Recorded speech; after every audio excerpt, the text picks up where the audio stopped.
Oo, Siguro po mas maganda po yung ginawa po. Siguro ganun po yung nasa kanilang kwan. Kasi paparok ang kuwan.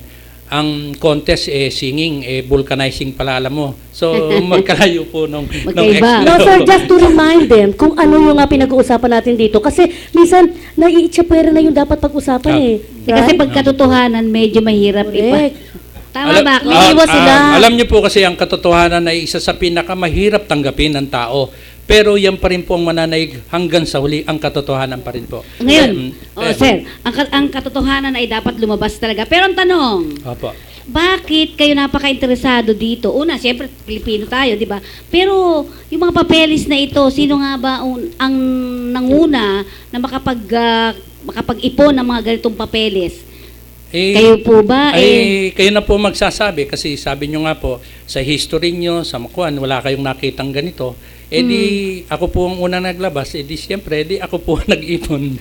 So kayo talaga. Kasi kung pag-uusapan, 18 something. 1300 po. 1300s pa ibig sabihin niya, yung kanununuan nyo ba? O kayo talaga yung nag-harap-harap? Ako po mismo, nagsimula po ako niyan ay 1984 ng aking sulat, research po.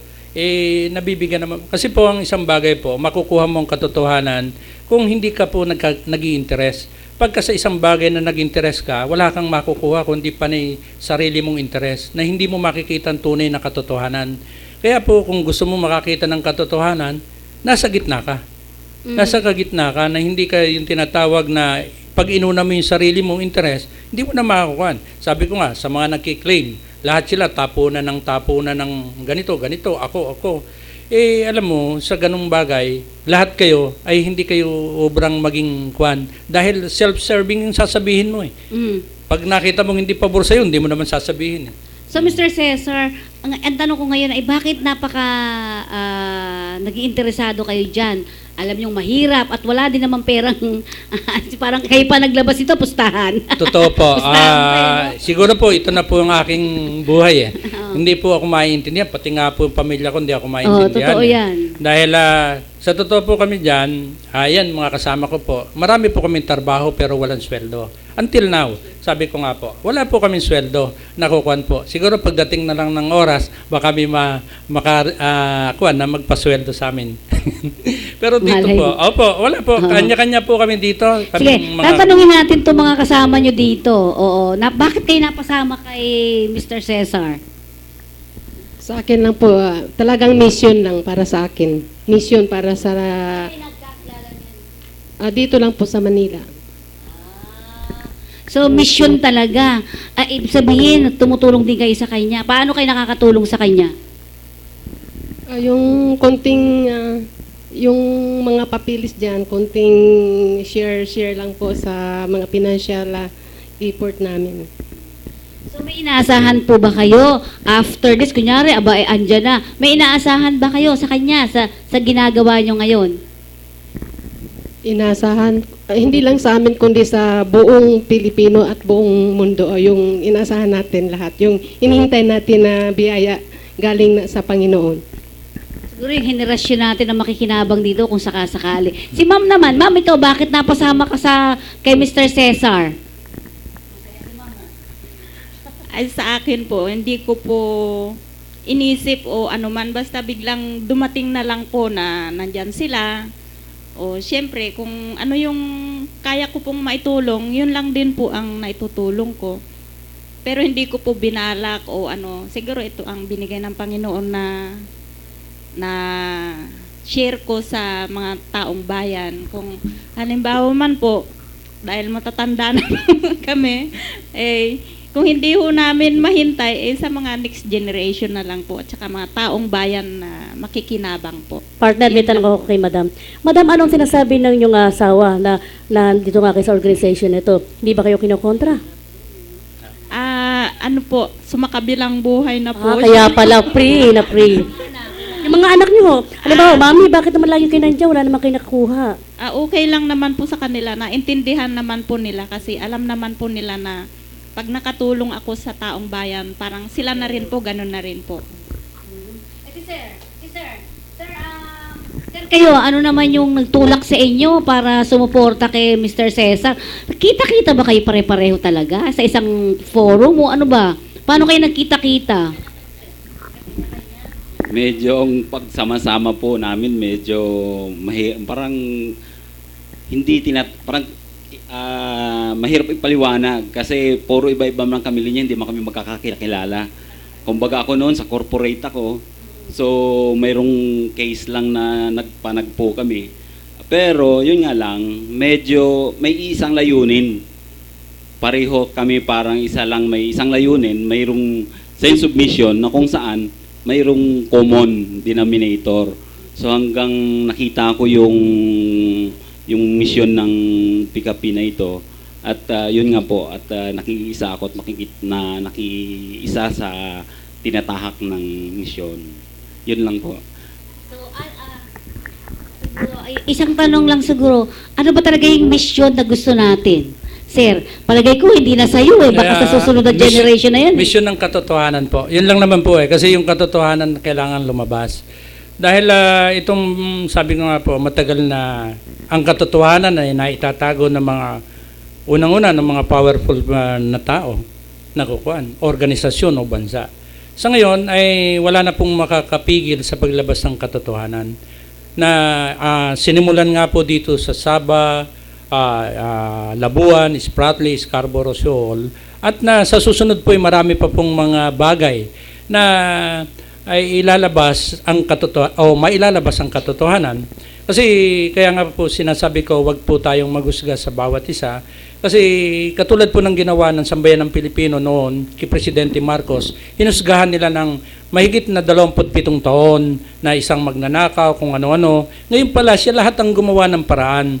At ang sabi ko nga po, alam niyo po ang iniwanan ni Presidente Marcos sa Pilipinas ay ang lupain na 452,000 square kilometers. Sabi ko nga po, yung nadagdag sa atin, 300,000 square kilometers tayo. So, ang nadagdag is 152,000 square kilometers. Maliban po doon, nag-iwan pa po si Presidente Marcos ng $222 billion para po sa bawat isang Pilipino para sa magandang kinabukasan. At yan pong pera po na yan ay nakadeposit. At yan po ay anytime na nakahanda na pong ipatupad ng tinatawag na International Court of Justice, yung kanilang mandato na ipaliwanag sa taong sa buong mundo na yung desisyon po nila na tumagal na ng 7 taong mahigit ay ayaw nilang sabihin. Maaari po, sabi ko nga, meron silang dahilan, nire-respeto natin, pero sa ngayon, kailangan namang ilabas na nakukuhan po. Yung kung ano po yung katotohanan dyan sa desisyon na yan, na para ang buong mundo ay malaman kung ano talaga ang posisyon ng Malaysia, ng Pilipinas, ng kwan po. At alam niyo po ba, ang desisyon po na yan, ang lahat ng bansa sa mundo ay may kopya. Kaya hindi po sila makapagkakaila. Dahil lahat po sila ay parte ng desisyon na yan. Na binigyan sila lahat ng kopya ng ICJ o ng United Nations. Kaya po, sa ngayon po, yung tinatanong nyo po, bakit po yung media, sabi ko nga po, kami ginagawa namin lahat ng kaparanan, pang-4 ko na po ito, pang-5 sa pagharap sa media, pero nakakalungkot pong isipin. Ay hanggang doon na lang po ata sa room na yon nakakarating yung aming mensahe. Ngayon ito, mapaparating natin sa lahat. Pero ang tanong pa rin isa, sa tingin mo, kasi inilalaban naman natin kahit papano di ba? Kahit papano, may ngayon po tayo, kasi, gusto ko pong bigyan kayo ng konting legal na opinion tungkol po dyan. Ito po tayo sa ngayon, ang Pilipinas, ang Sultanate, ay hindi po tayo nagki-claim. At tayo po kasi ang ating ikinukon dito, ang International Court of Justice dapat magsalita. Yung claim po kasi, may patakaran po kasi yung United Nations o ICJ. Bago ka po tanggapin, kung nagrereklamo ka, kailangan yung inirereklamo mo ay tanggap din na dadalhin mo sa korte. Kaya po tingnan nyo po yung ginagawa ng Pilipinas sa China, binabalik ang dokumento, ayaw nilang tanggapin. Pag po ayaw tanggapin ng kabilang parte o sa lahat ng bansang nakiklaim, hindi po yan tatanggapin ng United Nations. Pero hindi po tayo doon Hindi na po tayo nakiklaim. Tapos na po itong desisyon na ito. 60 taon na ang nakalipas yung pinaglabanan sa korte. November 20, 1945 nagsimula. Natapos po January 25, 2006, more than 60 years. Ngayon, more than 7 years na rin po na nadesisyonan ay bakit hindi po sila nagdideklara. Meron pong kaso dito. At tingnan mo nga yung isa. May kaso doon sa Thailand-Cambodia issue. Ano po? Alam nyo po, doon, yan. Pare. Thailand-Cambodia issue, yung isa pong shrine na pinaglabanan nila. 1962, pinail yung kaso. Pagkatapos po, alam nyo po yon, pagkayari po nilang magdesisyon, ay tinatawag na pinaalam agad nila sa buong mundo. Yung desisyon, yun po yung ating inihiling. Ayan po, ano? UN Court orders Thai and Cambodia troops withdrawal. So yung case po na ito, final 1962. Nagkaroon po ng July of 2011 na desisyon. Yun po ang order, sinabi po nila, kasi po ito po yung hinihiling natin, ipadyaryo rin tayo, yung desisyon nila. Na ipadyaryo yung January 25, 2006 desisyon. Sabihin nila sa buong mundo, eto yung kaso na yan, yung involved yan, ito lahat, tapos na yan, 2006 pa. At yan, orderan nila yung tinatawag na United Nations Peacekeeping Force. Actually po, ay matagal na pong nandun ang United Nations Peacekeeping Force dun sa Sabah.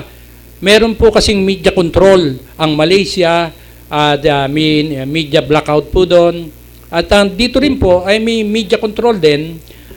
Sabi nga po, kasi po ito, sabi ko nga, ay hindi naman po lahat alam nyo po, merong mabuti na hindi naman nagugustuhan ng iba. Kaya, yun po ang nagaganap po sa atin. Hindi kaya ang usapin dito ay politika. Ayoko pong pumasok dyan. At ano ba? Parang ganun siya eh. Sino ba yung malakas? Sabi ko nga po, we respect lahat ng kanilang mga desisyon.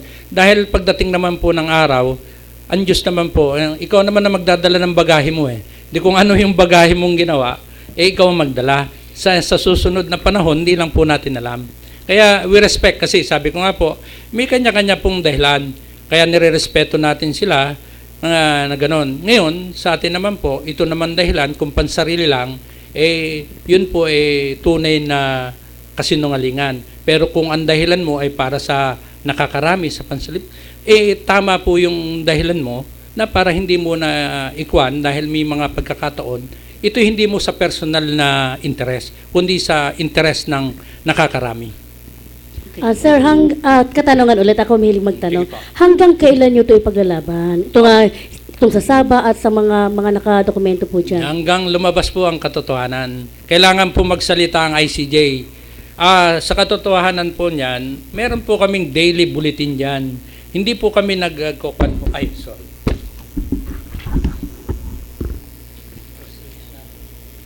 Kompleto papeles nito talaga. Opo, Lahat ng partner, lahat ng everyday tanong. po yan, meron po kami. Yung nagsimula po kami March 1. Ano po? Ngayon po, March 24. Baka hindi pa po napopos. Ito po. International and Domestic Notice. United Nations International Court of Justice ready to pronounce and implement the final decision of the ICJ case 4136 dated January 25, 2006, Philippines and the oldest civilization based on the facts. Ito po yung kahapon, ano po, na lahat naman po na yan ay documented. Yung sabi ko nga po, hindi po tayo magpapalabas ng hindi documented. Kaya yung ICJ po, then, tungkol naman sa Pilipinas, kaya ako po sinasabing the Philippines, the oldest, konting haluan lang po natin, kasi ito yung the oldest civilization based on facts. Ano po yung facts na tinatawag? Yung katotohanan. Ito po, the Philippines is the oldest civilization in the world in the following undeniable confirmation of facts. Filipino international scientists, archaeologists, at lahat po ng nandun confirm after several years use of uranium series dating method, the 22,000 years old human bone found in Tabon Caves in Palawan, Luzon, Philippines, and the 67,000 years old human bone found in Callao Caves, Peña Blanca, Cagayan Valley, Luzon, Philippines. So yun po ay nagpapatunay na ang Pilipinas ang pinakamatandang sibilisasyon sa buong mundo. Dahil dito po natagpuan ang human bone na pinakamatanda ay 67,000 years old na buto. Okay, ang katanungan natin dito, kung di natin titingnan, gusto ko lang balikan, yung, kasi dito, ang usapin yung armas eh. Alam niyo gano'n? Yung armas, no, sir? Kasi dapat tayo, pag nakikipag-negotiate tayo o nakipag-dialogue, papel at parang si Sir Rizal, di ba? Papel lang, tsaka yung talk, tsaka yung mga papeles. Dito kasi ang usapin ngayon ay kung sino yung maraming armas. Kunyari, halimbawa, ang Malaysia, ang China, medyo marami silang mga, mga armas. So pag nakipaglaban ka, parang gano'n lang yun eh, katotohanan kasi mahirap totoo na siya, mahirap po pa rin patunayan. Ang usapin dito ay armas. Mas powerful sila usapin ng armas. Sasagutin Yun ko isa. po yun. Unang-una po, hindi po tayo nakikipaglaban ng armas. Oo. Sabi ko, we use pen, ball pen, not bullets. So, bakit po tayo makikipaglaban? Tsaka hindi naman po tayo nakikipaglaban sa kanila. Hayaan po natin ang International Court of Justice sa magsalita. Oy, umalis kayo dyan. Sa Pilipinas yan. Ganun po kasimple. Huwag kang makipaglaban sa China. Huwag kang makipaglaban sa Malaysia o sa Taiwan. Dahil tapos na ito eh. Okay, tapos na. Ala naman tayong dapat na paglabanan. Kaya hinihiling po natin sa amin halos daily bulletin ay ang ICJ na magkaroon ng pronouncement. At sabi ko nga po, nung magkaroon nga po ng tinatawag na March 1, ay nagkaroon doon ng simula ng gulo sa kwan po, hindi po kami So kinukundina ninyo yung nangyari hindi ko po doon sa Malaysia. Unang-una po, hindi po dapat na sumapit 'yon kasi base po 'yun sa sulat namin sa Senado na sana dapat ay para February 26 namin po diniliber. Sinasabi namin para maiwasan yung tinatawag na gulo ay dapat umaksyon agad. Pero wala pong aksyon, so nagkaroon po ng motion doon na nagkaroon ng... Pero March 1 po yan, at immediately po with the instruction of King Anthony Santiago Martin ay nag-request po ako through a request for immediate deployment of United Nations peacekeeping force in Sabah, Labuan, Spratly, and some parts of Formosa, parts of the Philippine Island. So, naggawa po kami ng communication address kay Hisashi Wada, Chief Justice, International Court of Justice, Peace Palace, The Hague, Netherlands. Sa Netherlands yan, Opo. Gumawa rin po kami ng sulat. The following day, gumawa po kami ng sulat kay President Barack Obama. Natanggap po yan ng kanilang embassy. Natanggap po yan. Gumawa rin po kami ng sulat kay David Cameron, ng Prime Minister ng United Kingdom. So lahat po ng mga kwan po na yan ay sa legal na kaparaanan, isinayad po namin yung request. So sumasagot ba sila? Hindi po, uma-action po. Uma-action talaga. Okay. Maganda po kasi without the knowledge of everybody, dumating ang United Nations Peacekeeping Force is March 4 without the kwan ng mga tao. So the peacekeeping force is already there. Yung mga non-combatant ay nandun na sa Malaysia matagal na. Yung tinatawag na combatant ay March 4. Ngayon ay pinag-usapan nila doon yung tinatawag na unilateral ceasefire na pinirmahan na ng representative of the Sultanate and tsaka ng Philippines. Pero nung March 4 na yon, nung March 7 na natapos yung agreement, hindi pumirma yung Malaysia. They go on their impulsive decision to make yung gusto nilang ubusin yung mga Royal Sultanate doon na para wala nang re-rescuehan yung United Nations Peacekeeping Force. But ang naging doon, konti lang ang namatay doon sa kabila. So, yun ang naging dahilan para yung UN Peacekeeping Force ay immediately augmented.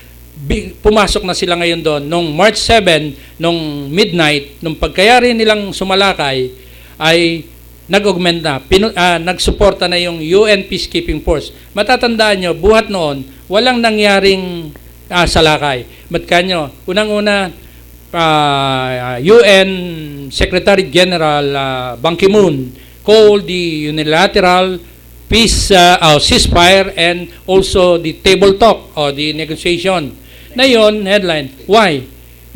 Because UN Secretary Ban Ki-moon hold these documents na hindi niya mapapayagan na hawak-hawak niya yung dokumento at alam niya ang katotohanan na ang Pilipinas ay binili ni Presidente Marcos during 1976. He hold these documents na ngayon alam niya na ang Pilipinas ang may-ari at saka yung ICJ. Kaya yun nangyari na yon, ang tinatawag na yon, at saka nandun na rin, naka-augment na rin yung UN Peacekeeping Force. Hindi niya mapapayagan na may mapatay dun sa UN Peacekeeping Force kundi siya magsasalita.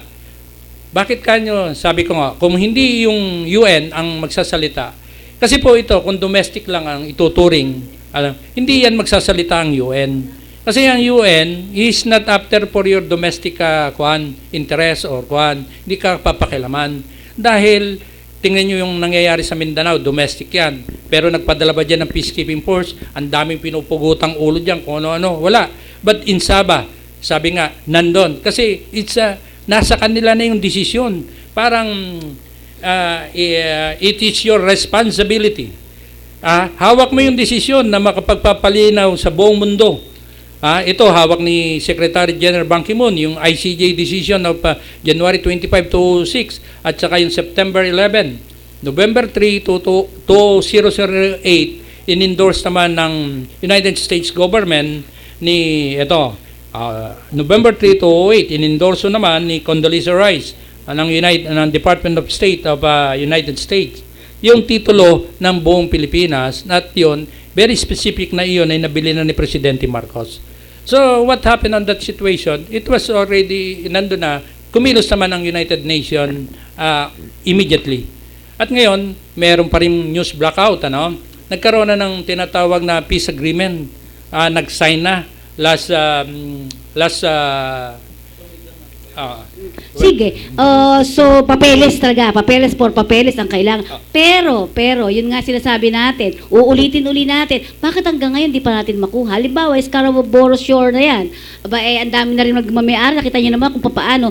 Pero hanggang ngayon, si Pinoy, sabihin natin, wala namang nagagawa.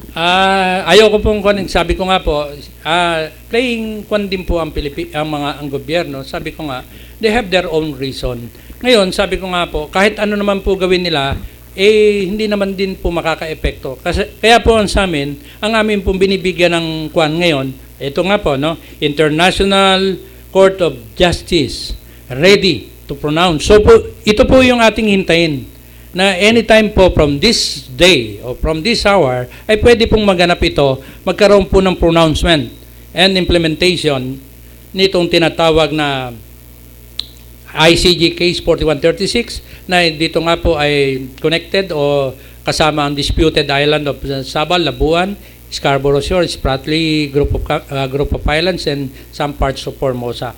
So kahit sabi ko nga po dito sa lahat ay hindi po ito makaka-epekto kung ano yung gagawin ng International Court of Justice because this is already rendered decision January 25 to 6. Yun lang po sa batas po ngayon ng United Nations and ICJ, pag hindi po kayo nagkakasundon dalawang bansa, hindi rin po kayo tatanggapin ang kaso doon. Kaya baliwala po yun. Mm-hmm. Kaya sabi nga po, sabi nga natin, sa ngayon, yung ICJ po ang dapat nating tutukan. Hiniling ko nga po noon sa Sambayanang Pilipino, ito ang dapat nating pagkaisahan. But they remain silent. Hindi po natin alam. Sabi ko nga, baka meron po silang mas magandang dahilan. Hintayin po natin kung ano po yung mas maganda na dahilan nila kung bakit sila patuloy na nananahimik. Okay, so napakadami pa natin gustong malaman pero medyo kapos na tayo sa oras dahil may pag-uusapan pa tayong isa. At alam ko may si Mayor. Inaantay natin ang tawag ni Mayor pero as of now wala pa, may busy right Sige, now, ito sinasabi nga natin kung magkakatotoo nga ito ang swerte ang susunod nating henerasyon. Mga kabataan natin ngayon. Kung ito ay magkakaroon ng buhay at maisa sa katuparan, maganda ang future ng mga bata. Mm-hmm. Tayo pa rin po ay sa ngayon, sabi ko nga po, ay hindi lang po yung future, kundi present. Yan. Kasi po yun immediately Aba, po parang ito bukas na yun, ah. Nako, Eh, bukas bukas na na nga. yun, di ba? Ano po, Positive. ano po ang malay ninyo? Basta, sabi ko nga po, nagkaroon tayo ng pagkakataon, di marinig nyo, yun po ang gugulat sa buong mundo. Oo, ba? Nakuwan po. Yan. Pero sinasabi nga natin, isa na lang ang katanungan ko bago natin bitawan si Mr. Cesar Nucom dito. Yung usapin tungkol sa, kunyari, sabi mo nga, bukas, nakuha na natin yung Saba. Na-claim natin yung Saba. Ito kayang mga, di ba, yung mga Pinoy ngayon na naroon at itong mga sultanate dito sa Mindanao, kanila ba mapupunta o kanino ba? Kasi sila nag-claim, di ba? Kunin mo nga yung isang kwan. Ayun, meron na naman akong papeles. Yung Oo. isang bag. Hindi kasi, baka naman tayo naman mag-away yan after. Parang ganun na iniisip ko kung Mindanao, di ba? Alam nyo po, yung folder lang. Kasi kung titingnan natin ang Mindanao, ganun din. Gusto Partner. namin mag-solo. Wala ka napapansin, lahat ng katanungan natin, Okay, kumpleto, sagot. dokumentado Pati sila. yung Kaka- libro ng New hindi Republic po kami of the nag-rehearse Philippines. dito ha. Tinatanong ko lang, sa isip ko lang. New bigla. Republic, hindi, dito sa Bagya. Kasi titingnan natin ha, ang Mindanao hanggang ngayon ay since 19 forgotten pa, since namulat na ako sa katotohanan, ay parang may Yung libro. gera-gera dyan. Hindi, yung isa. Kasi ito yung Nuno ng gera yan, partner, nuno ng gera yung Mindanao, para Hindi nga yan, yung green. sa ibang bansa yan, parang Yan na. Kuwait. Civil war. Kumbaga.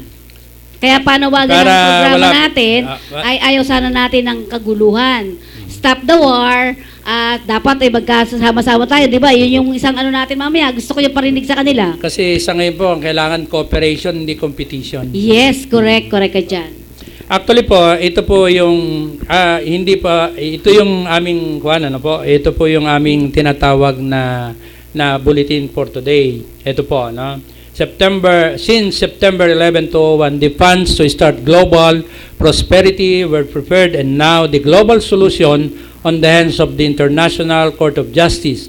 Early pronouncement and implementation of the final decision of the ICJ case number 4136 dated from November 20, 1945 to January 25, 2006, and affirming the federal agreement dated September 10, 1976 to September 11, 2001, signed by United States President Gerald Ford and Philippine President Ferdinand Emmanuel Edralin Marcos, VIVAC, vote and pay the Philippine Islands under OCT number 779 with constant measurement of 452,000 square kilometers, includes Sabah, Labuan, Spratly Group of Islands, Scarborough Shoal, and some parts of Formosa or Taiwan belong to the people of the Philippines, represented by the new Republic of the Philippines, headed by King Anthony Santiago Martin Windsor.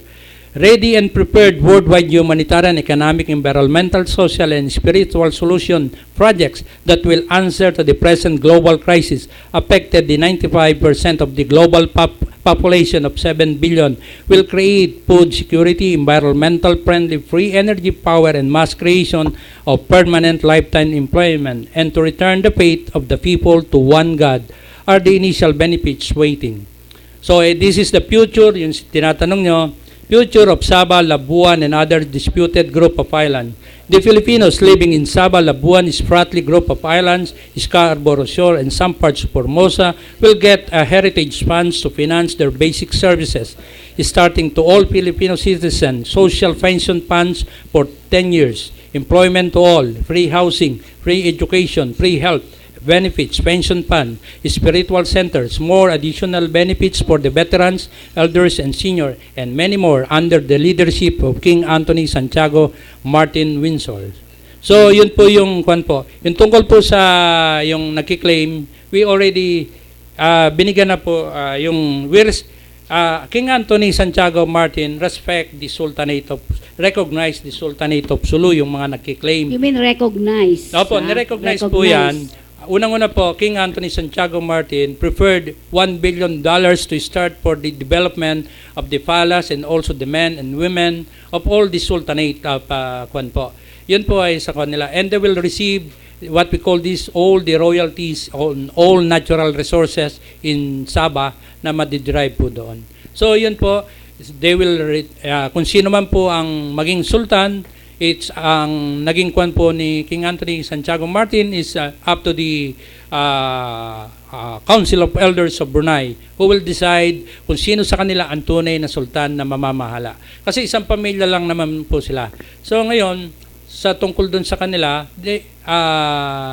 King Anthony give them the preferred $1 billion to develop their palace, to develop their men and women, para mabigyan po sila ng kanilang mga personal usage, personal kwan.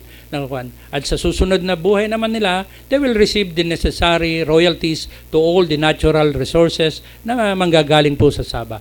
So ibig sabihin, hindi nila ang tawag doon, hindi nila i-own yung sinasabi. O, di ba, yung Sabah, hindi talaga mapupunta sa kanila. Kumbaga, i-recognize sila at tutulungan. Support. Opo. Support. Yun. Yun ang maganda. Yun ang malinaw.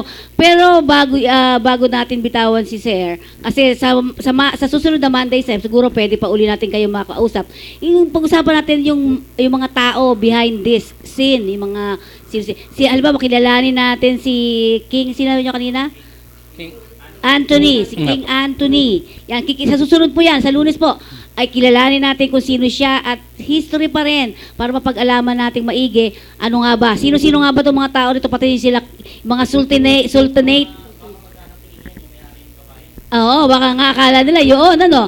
So yun, sa Sabado po yan, sa Sabado tuloy. Sa Monday, Lunes po, same time, dito rin sa ating Ugnayan Media Forum. Yan. So thank you very much, Sir. Siguro mensahe lang sa ating mga kababayan. Kasi siyempre hanggang ngayon, hindi pa naman tapos yung sa Sabah na issue na yan. So siguro nasa inyo yung pagkakataon para bigyan natin ng mga mensahe, yung mga, yung nagkakaroon ng mga hudwaan sa bawat panig. Akin lang naman pong mensahe, unang-una po, ay wag po tayong maghusga sa ating kapwa, pagmamahal, pagpapatawad, at kalimutan na po yung mga bagay na yun dahil hayaan po natin ng Panginoon ang humusga sa bawat isa. Ngayon, tungkol naman po sa tinatawag natin dito sa ating mga tinatawag na tungkol po sa Sabah, hintayin po natin ngayon. Napakaganda po. It's a very po sa susunod na mga araw. Sabi ko nga, pag nagdeklara po ang International Court of Justice decision, ito po siguro dito na po makikita ang pagkakaisa ng mga Pilipino.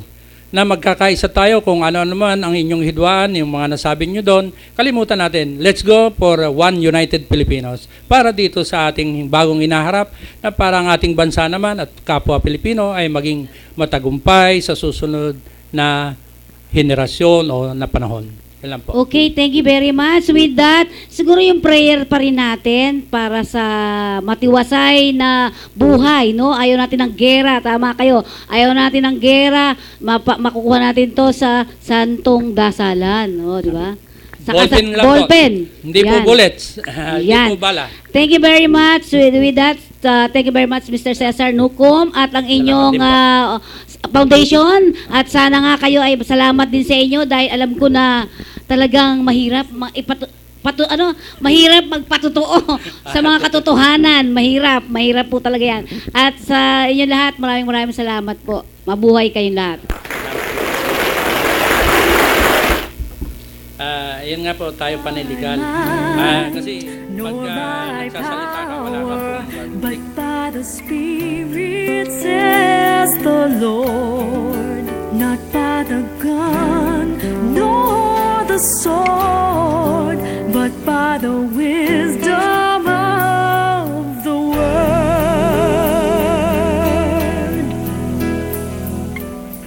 Dakilang may likha na mapagkalinga at mapangunawa. Naway mangyari nawa ang kagustuhan nyo dito sa lupa. Bigyan nyo po kami at sila ng sapat sa pangangailangan pang araw-araw at sa kabila ng pagkakaiba ay magkarinigan, makipagdiwang at makiulayaw. Iadya nyo kami sa pagmamataas, pagmamayabang at pagmamatigas at mundo'y iligtas mula sa sapilitan at dahas at sa kalupitan ng yaman at lakas. Samahan niyo po kaming mangarap at gumawa ng mga pamayanang masagana at mapayapa. Sa buhay at kabuhayan, kasarian at paniniwala. Siya nawa, siya nawa, siya nawa at siya nawa. Stop the war,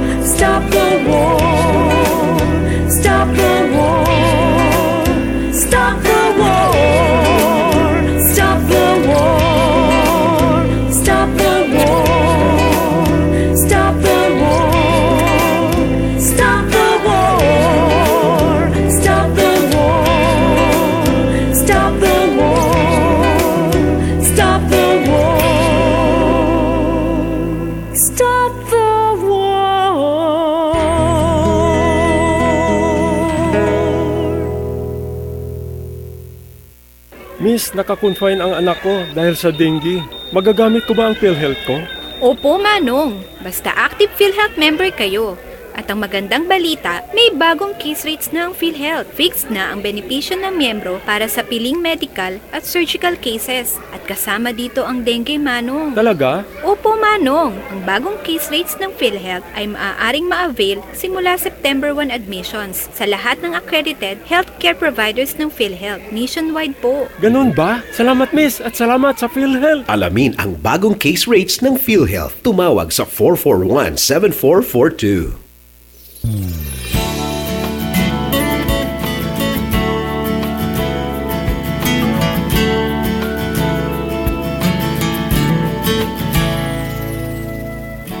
Marinig ko lang pangalan mo, nangingiti na ako.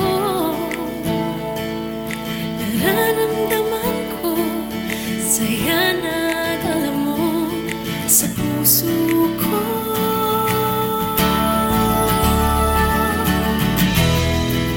Dahil sa'yo nagsikap ako.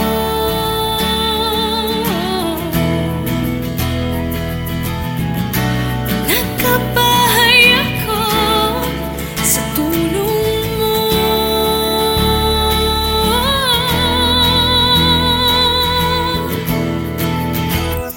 Love kita,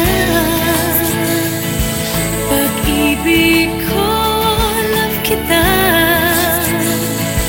pag-ibig ko. Love kita, pag-ibig ko. Love kita, love kita, pag-ibig ko.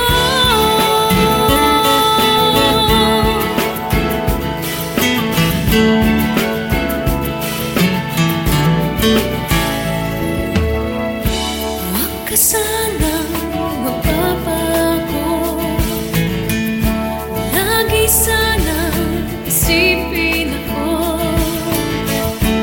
Kasi ang kinabukasan ko nakaasa sa'yo. Love kita, pag-ibig ko. Love kita, pag-ibig ko. Love kita, pag-ibig ko. Love kita, love kita, love kita, pag-ibig ko. Love kita, pag-ibig ko. Love kita, pag-ibig ko. Love kita, love kita, pag-ibig ko.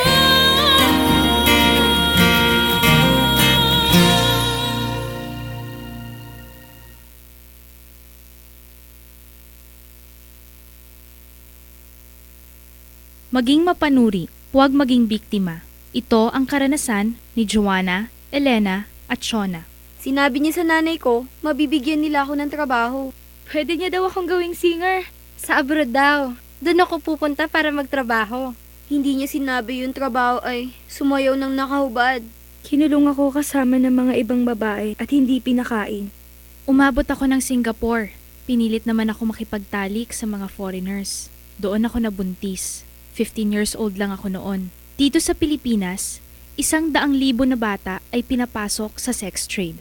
Ang child trafficking ay isang krimen. Mag-report sa Action Line 02-1343. Hindi mo kailangang makita ang mga mukha nila para maramdaman ang takot nila. Isang paalala mula sa ECPAT Philippines, Interagency Council Against Trafficking, PIA at ng himpilang ito.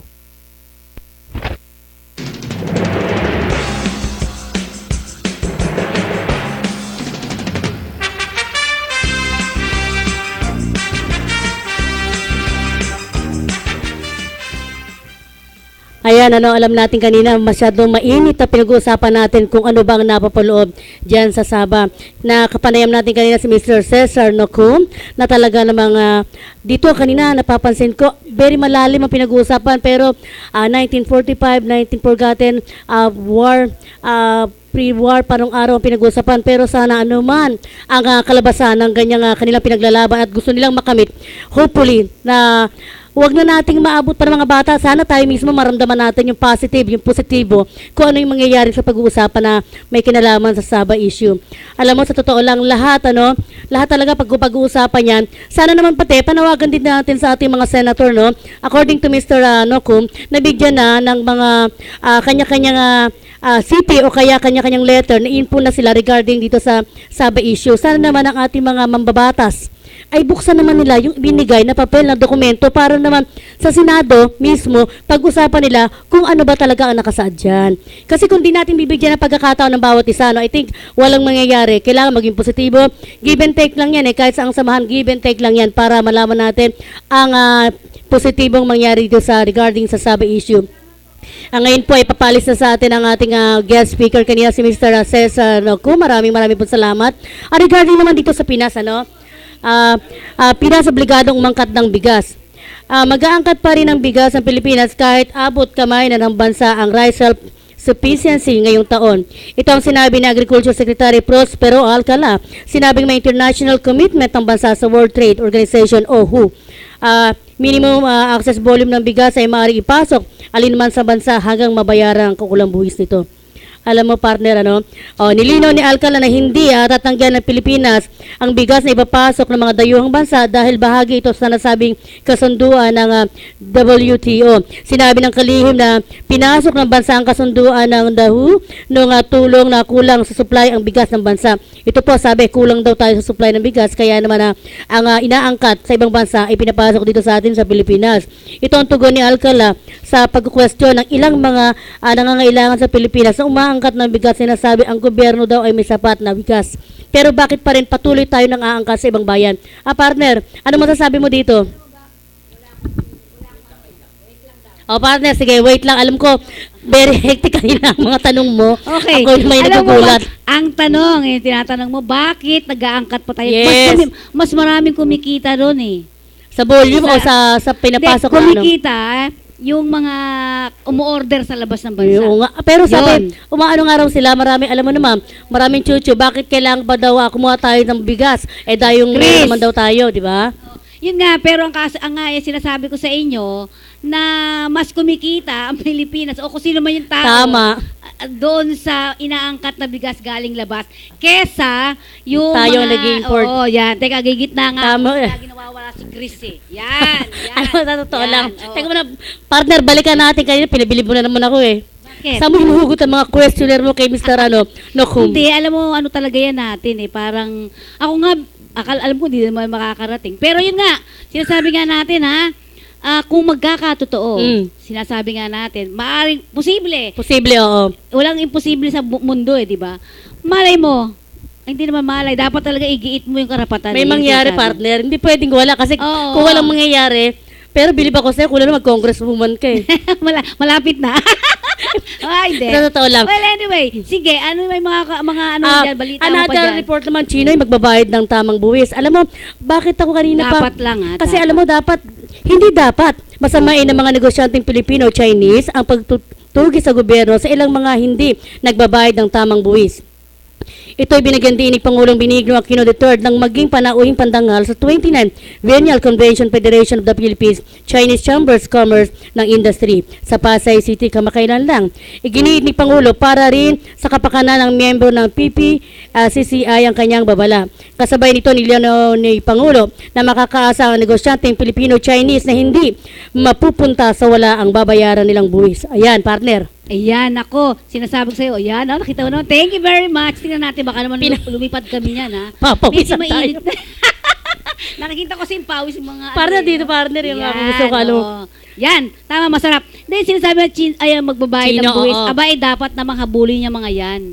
Malakas kumita yung mga yan dito Kasi sa Pilipinas. partner, kung tayo nga mismo na kumikita sa sweldo natin, binabawasan tayo, unlike pa yung iba. Bawas talagang grabe. Di ba? Subukan mo lumabas ng bansa, pag ano mo palang sakit sa aeroplano, may bawas ka na. 1.6 agad yun. O, tingnan mo, Tax, ang mahal. yan.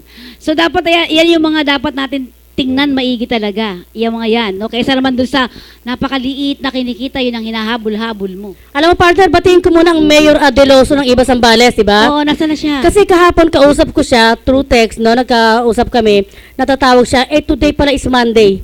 Okay. Maybe within this week na sana makasama natin through Patchport o kaya sa pamamagitan ng Skype ang ating Mayor Deloso ng Iba Zambales, si Ad Deloso ng Iba Zambales. Baka pwede mo tawagan sa ibang mga network. Partner, yung globe ko, alam mo naman ako, ang globe siya. may globe eh, oo. Saan? Wala ba siya? Wala pa eh. Nag-commercial na tuloy tayo. Okay lang yung partner, baka singilin tayo. Sige. Well, anyway, yung mga sinasabi mo, ano pa ba yung mga ibang balita natin Dating dyan? revenue officer, nangikil, arestado. Buti nga. Inaresto panganib sa pwersa ng Office of the Ombudsman, ang National Bureau of Investigation o NBI, ang isang dating kawinan ng Revenue International na driver nitong dahil sa umano'y pangingikil sa isang negosyante. Partner, driver lang yan nangingikil. Bakit nga ba pag pumasok ka sa NBI talagang kahit driver nangingikil? Iba ang dati pag NBI? Alam mo, meron namang mababait na NBI. Ewan ko lang yung NBI. Ito nga, hello partner. Ayon sa field investigation ng office ng Ombudsman, si Virgilio Achura, nagpakilalang kawani ng BIR ay humihingi ng 60,000 sa isang negosyante sa Maynila, kapalit na hindi pagsampa ng kasong paglabag sa National Internal Revenue Code labang sa huli dahil sa hindi ito pagbibigay ng resibo sa mga customer.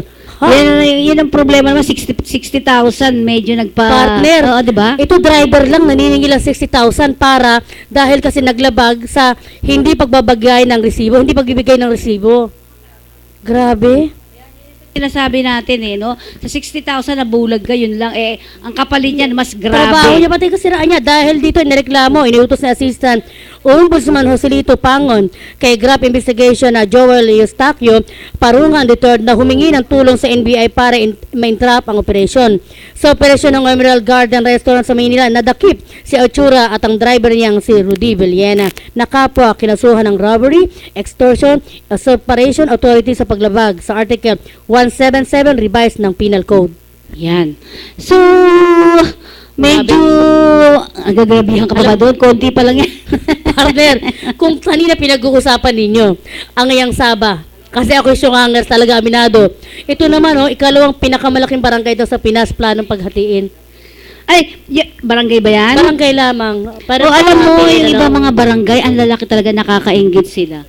Yung iba sa Pasig, Caloocan, Taguig, ang lalaki. Punta sa Maynila, kapiranggot lang Kapiranggot. Alam partner kung bakit niya hinati? Kasi partner yung income, based on my own expectation lang, based yung income na pumapasok doon, lalo na sa Pasig, sinabi mo kaya Mayor Eusebio, Bobby Eusebio, isa sa pinakamarangal at maayos na tao yung taong yan. Alam mo kung bakit? Bakit? Kung magtataka ka, napakalaki ng Pasig, pero makikita mong kalsada, ang footbridge nila, lahat ay napakinabangan. Ang mga ilaw sa lansangan, ito ay galing sa buwis. Alam mo, congratulations din na napapansin ko yan. Kasi alam niyo po, yung kahit alas 12 na ng gabi, o alauna, may mga ano pa rin. Alam mo yung ano may nagbabantay na mga pulis, yung mga enforcer, yung mga police, enforcer, tsaka yung mga nagta-traffic. Aba, dyan pa. O pumunta ka sa Maynila, o subukan mo, tsaka sa Pasay. Partner, ako ng Maynila. Oo nga. Banggit. Kasi dito pa lang partner, yung dalawang hari, isang vice at isang mayor, running for kung ano yung gusto nila paglabanan. Ngayon pa lang, nagtatalo-talo. What if, pag naupo yan, sana wag maging ganun ang senaryo. Yun nga Yun nga sinasabi natin, gusto ko lang balikan kasi sa Maynila po ako. Tingnan mo naman, kukumpara mo dyan sa mga sinabi natin, mga lungsod na yan. Abay, kaganda Isipin mo dito sa Maynila, tingnan mo, ingit na ingit ako, karsada. Maayos, alam mo ba, may U-turn nga doon na pinagtatawanan sila. Pero, alam mo, sa tingin ko, mas okay yun Akala ko partner, pinahirapan pa, hindi ba? Oo, nung una akala ko, naku, ganyan pa. Pero actually, kung titingnan mo, lesser yung traffic. Although, mahal nga lang siyang kaunti, di ba? Pero ako, tingin ko, okay pa rin siya Diba? Partner. O dito ka pumunta. Saan? Subukan mo dito. Sa itong Pasay. Diba? Ang layo. Pag nakikutan mo, wala ka namang ibang pasahero. Kung ikaw jeep, patay. Minsan nga, binababa ka na lang para nag-cutting na lang sila, di ba? Kaya ako inis na inis dyan kasi hindi Ay, naman partner, ako... panawagan mo, dapat alamin natin yung barangay kapitan dito kung sino. Para aware din sila, di ba? Partner, dito partner, nasalayan niya ako sa totoo lang, aalamin ko pa mamaya pagbaba ko. Kasi, meron din nga, kailangan din pala tayo dyan sa barangay dyan. Medyo mahigpit ata din sila. Pero anyway, tingnan natin. Ang Kakampi Online ay nakarehistro sa DTI. Ito ang Pinoy Greetings Online Services na kung saan ay napaanuhan na natin yung Kakampi Online. At ang inyong lingkod ay KBP member. O, KBP diba? na, Oo. Diba? Ikaw, bobongga din. Oo. Bobongge. Pero alam mo na nalaman din natin na dapat kanina, babalikan ko lang uli yung kanina. Parang doon sa sinasabi niya pen and pen Paper lang and daw pen, at saka yung mga papeles mo, documents. Pero kung minsan kita mo yung sa Scarborough Shore, 'di ba? O 'di ba yung China, 'di ba? Parang ang hirap pag Ayaw ko partner maging nega ako sa kanya kanina nagtatanong ako kasi in the near future tinitinan ko when was it happened, kung kailan mangyayari yan, di ba? Oo. Parang ang layo, abutanaw ko ba? Matatanaw ko ba? O baka hindi ko na marating yan. Kasi kung nakausap namin si Imelda Marcos during the time ng forum, ng media forum, isa yan sa nababanggit niya. Masyadong malalim ang usaping yan, oo. May mga nababanggit siya sa mga naibenta dahil graft and corruption daw sila. Pero kung pag-aaralan mo, siguro may saysay ang sinasabi ng ating Pangulong, dating Pangulong Imelda Marcos. Okay. So yun, ako, bata pa ako, naririnig-rinig ko na nga rin yan. At doon sa salita niya kanina, parang, ay di okay nga, di ba? Yun ang talaga medyo storya noon. At siguro, naniniwala din ako na dapat papeles ang nag-uusap. Tama, partner, ang tanong mo kung ano ba yung dokumentaryo nila, kung nasa ng original. Yun ang gusto ko nating malaman, asan ba yung original? Kasi, kung ito ay puro Xerox ang ipapakita mo lang, medyo malabo-labo yung iba. Baka di ba? Ako lang yung natural lang yung gusto kong mangyari. At alam mo, sa buhay sa ngayon, kahit yung mga noon, tingnan mo, bago mo maklaim ang isang lugar, may dugong magdadaanan niya. Oo. Hindi naman sana, hopefully hindi naman. Wala yung diba, karahasan. Nakita mo merong karahasang nangyayari. Bago mo maklaim na ito ay akin, talagang merong nagbubuwis, diba? Partner, ngayong pangalan yung pagdaan sa Malaysia eh. Pagdaan mo dyan, ayaw, may namatay na tayong kababayan eh. Okay. Di ba? Meron na tayong kababayan, siguro mga 6 na ang namatay sa ating mga kababayan just because na pinaglalaban nila yung karapatan nila. Kasi pinapaalis sila eh. Tama ba? Pinapaalis sila sa bayan nila, pinababalik sila, deportation to Manila, sa Philippines. Kaya nga siguro isang maganda din usapin natin kilalanin natin, marami siyang binabanggit kanina mga kaibigan, yung mga tao na involved dito. Diba? Partner, parang buhay pa ba sila hanggang ngayon? Parang mga prinsipe nung araw pa yun eh, king yung mga pero hindi meron akong nakita kanina na 2013 March 25 may sulat siya, tapos may isang sulat uli galing sa The Hague. Gusto ko nga partner tanungin kung ano Netherlands yung status, baka kaya lang dumating akong nega, kailangan maging level lang ang mga tanong ko. Kasi kung ako'y tatanong bilang manunulat, ay malalim talaga itatanong ko, partner. Kaya lang, nag-aalala ako sa kanya, baka sabihin niya maging positive, negative ang reaction niya sa atin. At maganda nga mula sa history, makita natin. At saka doon tayo hahalaw. Tagalog yan. Maganda rin ang katanungan mo kanina kung bakit hindi mo nakikita sa libro. Totoo yan. Hindi natin nakita. Kasi yun nga sinasabi natin, sabi niya nga, may mga siguro sinasabi may mga itinatago kasi. Mga agendas, may usapin nga hindi pwedeng ilabas sa madlang people, di ba? Oo. Tinanong ko rin ang press release nila kung bakit hindi pinag-uusapan kasi sayang ang pinag-uusapan natin dito sa totoo lang kung walang press release na nilalabas sa media. Yun nga yung doon ako nagtataka sa atin dahil ilang beses na nga daw siyang nagsalita sa iba't ibang mga forums, no? Bakit hindi lumalabas ito? Yun yung isang gusto natin ipaalam sa lahat, no? Na ano ba ito ba totoo o hindi. Pero tingnan natin, pag-aralan mabuti. Pero tama, nakita ko rin yung mga papeles na kung saan binigay niya talaga sa mga senador. Partner, ganito. Halimbawa tayong mga media, nagkaroon ng forum. Bigyan din natin sila ng pagkakataong i-release. Kaya nga nagpatawag siya ng press con I-release din. nasa taong bayan na yan kung maniniwala, kung magiging positibo o negatibo ang dating sa taong mambabasa. Yun siguro sa susunod mag-invite din tayo dito every Monday, ako every Saturday. Monday. Every Monday, invite pa rin natin yung iba nating mga kasama sa Media, at para malaman din na nila yung mga tinatalakay natin dito. Oo. Siguro sa mga susunod pa, although nagsisimula pa lang tayo. Partner, pangalawang linggo pa lang natin to. At pag-uusapan natin mabuti yan, para, sabi ko nga kanina, marami ang i-invite natin sa mga susunod. Pero dahil sa mahal na araw, kaya yung iba hindi na siguro talaga pumasok, no? Akala Halimbawa, partner nila siguro, partner ni RB Castro, akala niya baka siguro wala tayo. akala niya siguro bakasyon. Ano ba sabi niya, alam ko, nagte-text ako siya, nag-uusap kami nung nakaraan eh. Okay. Well, anyway, ano pa yung mga balita natin dyan Alam mo, sa probinsya? partner, ito mo, sa probinsya naman, kamakailan lang partner, kung mababasa nyo ang Facebook ko, makikita mo doon ang larawan ng dalawang magkatunggali, nalalaman this coming May 13 election, being a mayor, si Mayor, running Mayor June Inares at incumbent Mayor Danilo Leble. Partner, ang ganda palang tingnan pag nakita mo silang nasa misa, nasa magkatabi, na magkasama. At binaliwala nila kung ano yung pinaglalaban nila, pero on time na senaryo yun, nandun sila at magkasama. So, hindi yan katulad ng dalawa naman din sa Maynila, ha? Lagi Partner, ay no comment ako, pero yung marami sa akin, marami nag-like sa Facebook ko, masarap palang tingnan ang magkatukaling nagkasama sa isang table. Oo, di ba? Alam mo, gano'n naman dapat eh, di ba? Eh, dito nagtataka lang ako dito sa dalawa na to. Partner, ewan ko, pag tayong dalawa halimbawa, mayor ka, binabatikos kita, makain mo ba makita ang mukha ko habang binabatikos kita? Tatawa lang naman eh. Di ba? Yung mga ganong klase. Kasi kailangan mo mag-plastic eh. Sa United Kingdom, nakita mo ba kamakailan lang, dalawa sa senatorial nila, nagtalo-talo sila habang may pinag-uusapan silang batas. Oo. Di ba? Sapukan nga yun eh, no? Di ba? Sapukan, Pero alam mo, sa ibang bansa, hindi yan katulad dito sa atin, yung mga kandidato, o hindi lang kandidato, yung mga nasa pwesto. Halimbawa, mga senators, mga kongresista, dito, hindi pwede sila nakasakay sa isang magarang sasakyan. Napansin mo ba yon? Bakit partner, mayayaman nata kay mga Maynila, hindi katulad namin yung Rizaleño? Alam mo ba, sa ibang bansa, mga kaibigan, ito nga, kakaibahan natin, sa ibang bansa, ay, alam mo, sa Europe ko to nakita. Aba, yung mga nakabisikleta. Sa Thailand din, parang napakasimple-simple, nakikihalubilo sa tao. Yan. Pero di sa atin, hindi pwede. Alam mo, partner, nakita ko nga si Senator Gordon, nangangpan niya. Eksaktong daan niya sa akin, biglang shock ako ng camera. Alam mo naman ako, mahilig kumuha ng picture. Ang sasakyan niya, sabi mo, magagarang sasakyan. Hindi, magandang sinasakyan niya. Simple lang ang dating niya sa masa. Dapat mga ganong klase, di ba? Pero, kung ikaw ay kandidato, o lahat ito, ha? In general. Kung ikaw ay kandidato, ano ba yung mga gusto mong mangyari? Kasi kanina na nangangarap na ako doon sa sinasabi ni Mr. Alam mo, Cesar. floating ang utak mo.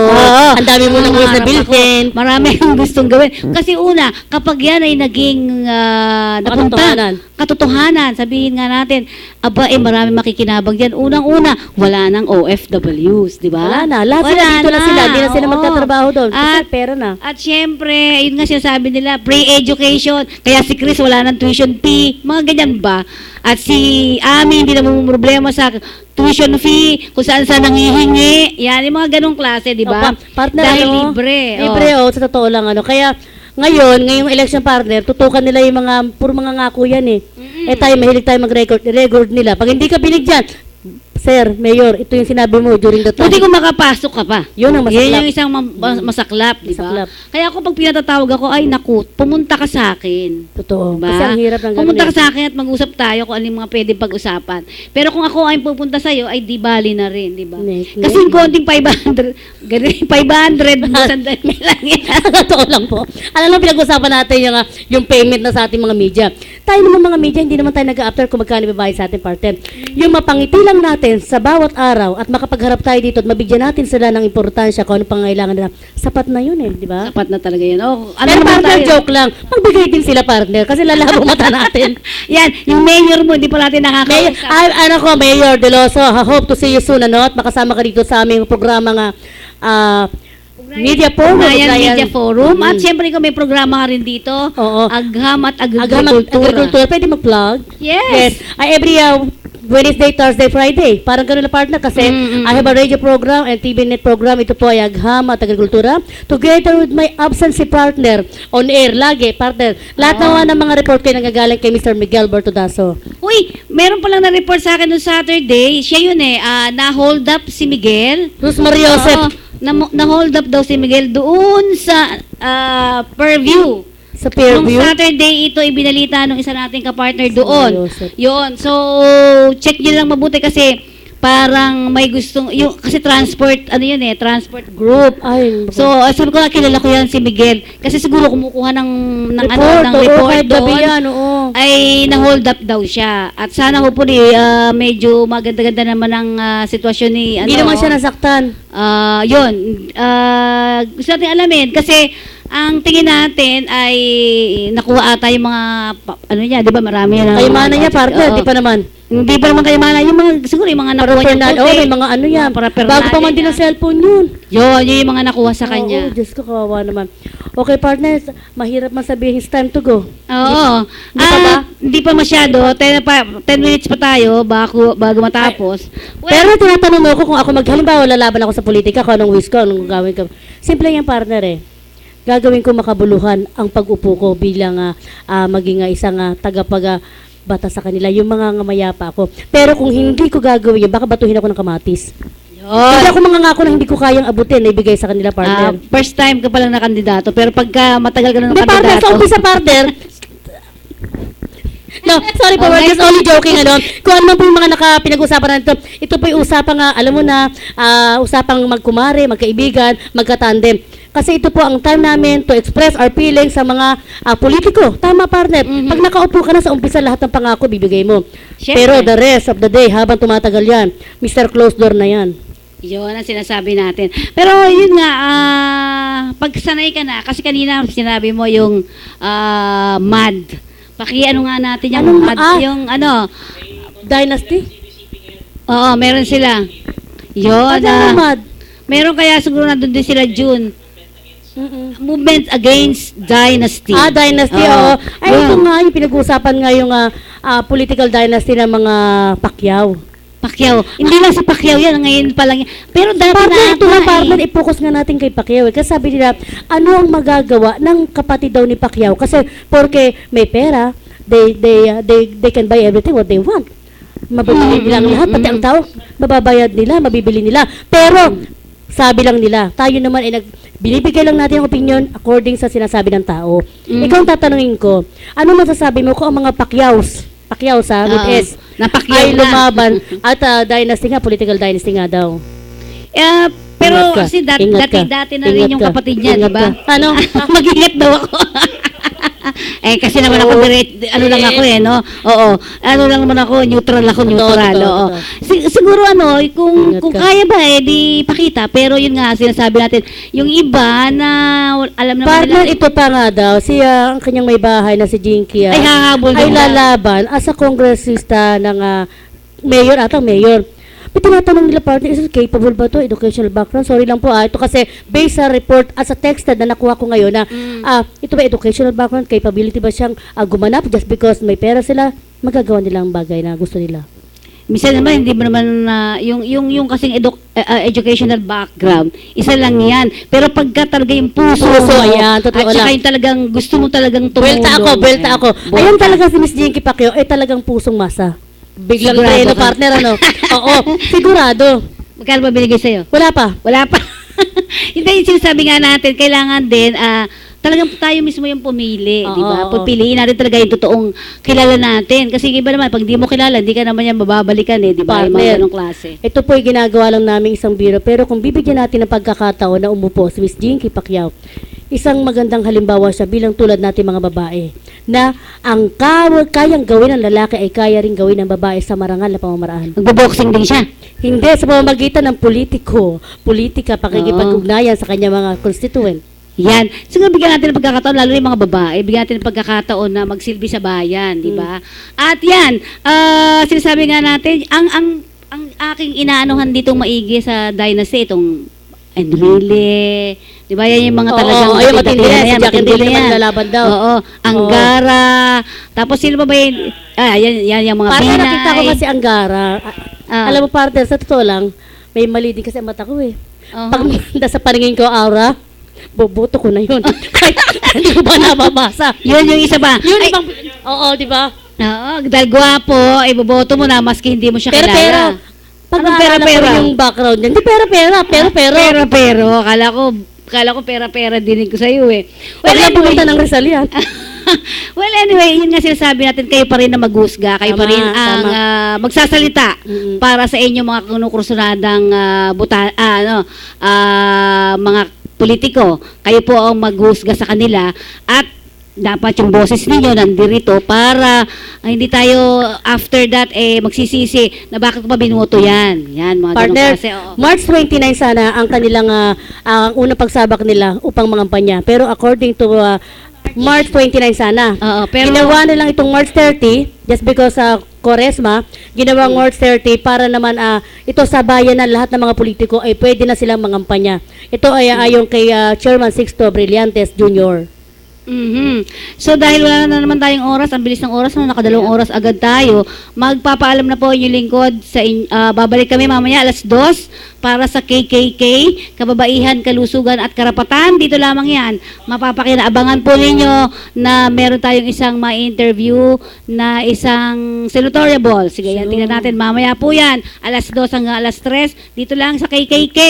At Ito po si B. Custodio in behalf of Mr. R.B. Castro para sa programang Ugnayan sa Media Forum. Sayonara, magandang umaga sa inyong lahat. Tulad ng isang ibon, ikaw ay